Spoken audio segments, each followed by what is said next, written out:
Hey Indian Hills, it's your teacher librarian, Mrs. Sandersfeld-Miller here with some Iowa Teen Award books and some Iowa High School Award books for the next school year. So the list came out for next school year, and I'm getting in a couple of extra copies of books that we didn't already have in our library.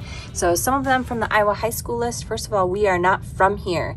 It's about a group of kids, 2 boys and a girl, who are trying to get from Guatemala to the United States, but to do that, they have to cross through Mexico on foot. So it is their story of their journey across Mexico.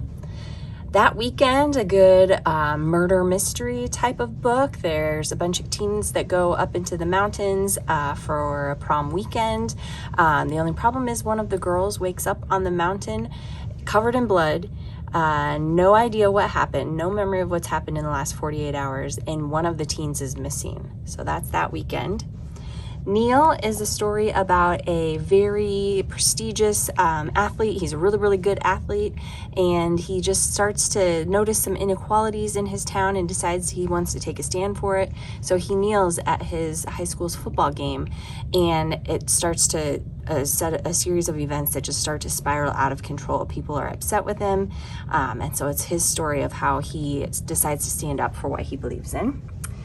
And then for the Iowa Teen Awards, we have a couple of murder mystery, creepy type of books. So Long Lost is a story of a girl who moves to a new town and discovers there's this creepy kind of book in the library that talks about 2 sisters in the past that lived in this town, and one of the sisters disappeared. So there's kind of the back and forth between present day and past day, and this mystery in the past that she's trying to solve.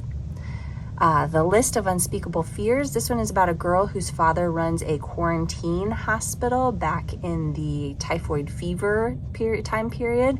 So kind of creepy things happening at the hospital. Barefoot Dreams of Petra Luna is about Mexico, 1913. The revolution was going on, and it's about a girl whose village is destroyed by the federales. And so her and her little brother and little sister and grandmother try and get across Mexico to try and come to the United States to safety from the Mexican federale soldiers. The Witch, the Sword, and the Cursed Knights is a fantasy book about a girl who is a witch, and she tries to apply to a fairy godmother school, and because witches are not seen very highly in her society, and so lots of magic and lots of adventures and fun things like that. And then When You Get the Chance is the last Iowa Teen Award book that I got in, and it's about a girl who grows up with her dad and aunt. She's never known who her mother is. She's getting ready to apply to colleges, maybe even a pre-college, because she wants to be a famous Broadway star. And so there's a lot of theater references and lots of musical references in it, Broadway references. But throughout the book, she's trying to discover who her mom is. But also there's this guy that she really has always had kind of been an enemy of hers, but she starts to see him in a different light in this book too. So a little bit of a love story too. So if any of those look good, come to the library, check them out, or put them on hold.